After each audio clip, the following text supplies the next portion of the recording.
Hello guys, आपका स्वागत है विद्यान क्लासेस में। आज हम ज्योग्राफी क्लास 12 के फर्स्ट चैप्टर मानव भूगोल के क्वेश्चन से पढ़ने वाले हैं, जो एग्जाम के व्यू से वेरी इंपॉर्टेंट क्वेश्चन आपको सामने लाए हैं। तो शुरू करते हैं। फर्स्ट क्वेश्चन है, मानव भूगोल की परिभाषा दीजिए। ठीक है, तो मानव भूगोल यह विज्ञान जिसमें हम मनुष्य तथा वातावरण के पारस्परिक संबंधों का क्षेत्रीय आधार पर अध्ययन करते हैं, उसे मानव भूगोल कहते हैं। ठीक है, देखते हैं आगे। रेडजल के अनुसार मानव भूगोल की क्या बात है। मानव भूगोल मानवीय समाजों और धरातल के बीच संबंधों का संश्लेषित अध्ययन करता है। मानव भूगोल भौगोलिक वातावरण और मानवीय क्रियाओं के अंतर संबंधों तथा विभिन्नताओं का अध्ययन करता है। ठीक है, अगला क्वेश्चन देखते हैं। मानव भूगोल के उप क्षेत्र कौन कौन से हैं? तो मानव भूगोल के उप क्षेत्र निम्नलिखित हैं। देखते हैं। पहला, सांस्कृतिक भूगोल, सामाजिक भूगोल, नगरीय भूगोल, राजनीतिक भूगोल, जनसंख्या भूगोल, आवास भूगोल, आर्थिक भूगोल और चिकित्सा भूगोल। ये सब क्या है? मानव भूगोल के उप क्षेत्र हैं।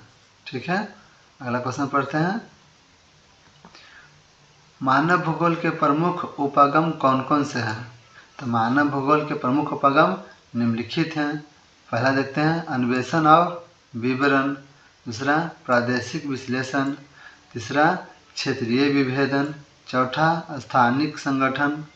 पाँचवा, मानवतावादी, आमूलवादी और व्यवहारवादी विचारधाराओं का उदय। अगला, भूगोल में उत्तर आधुनिकवाद का उदय। ठीक है, अगला क्वेश्चन देखते हैं। प्रौद्योगिकी के विकास के लिए प्राकृत का ज्ञान किस प्रकार महत्वपूर्ण है? उदाहरण सहित स्पष्ट कीजिए। ठीक है, आंसर देखते हैं। प्रौद्योगिकी किसी भी समाज के सांस्कृतिक विकास के स्तर की सूचक होती है। यहाँ पर सूचक दे दिया गया है, वीडियो को पॉज करके उतार लीजिएगा। ठीक है, आगे बढ़ते हैं, क्योंकि सारे क्वेश्चन को हम डीपली पढ़ा नहीं सकते हैं, इसलिए यहाँ पर आपको दे दिया गया ताकि आप वीडियो को पॉज करके उतार करके याद कर सकते हैं। ठीक है, अगला क्वेश्चन, प्रकृति पर मानव प्रयासों की छाप स्पष्ट दिखाई देती है। उदाहरण सहित उत्तर दीजिए। देखते हैं आंसर। प्रकृति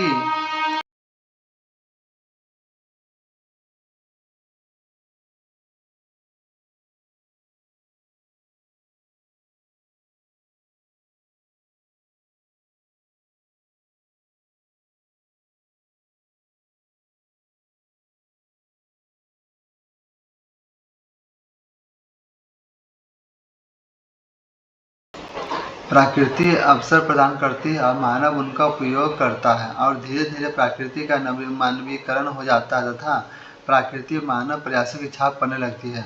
जैसे मैं आपको दे दिया गया, उतार लीजिएगा। आगे बढ़ते हैं। निश्चयवाद की अवधारणा की 3 विशेषताओं का उल्लेख कीजिए या मानव के प्राकृतिकरण को उदाहरण सहित समझाइए।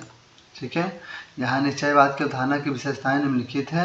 यहाँ पर कुछ विशेषताएं दे दिया गया है, यहाँ से वीडियो को पॉज करके उतार सकते हैं। ठीक है, अगला क्वेश्चन पढ़ते हैं। मानव भूगोल में साम्यवाद की 3 मुख्य विशेषताओं को समझाइए। तो आंसर देखते हैं।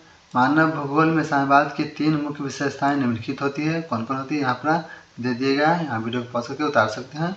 आगे बढ़ते हैं।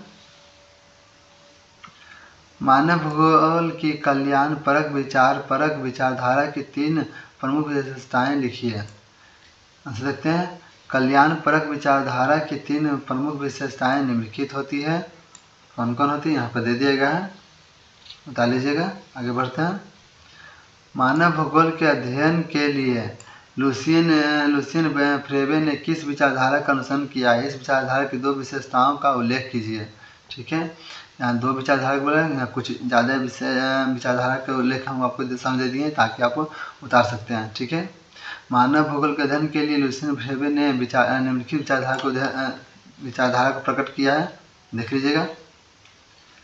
आगे बढ़ते हैं नेक्स्ट क्वेश्चन में। नियतिवाद और साम्यवाद में अंतर स्पष्ट कीजिए। तो नियतिवाद साम्यवाद में निम्नलिखित अंतर है।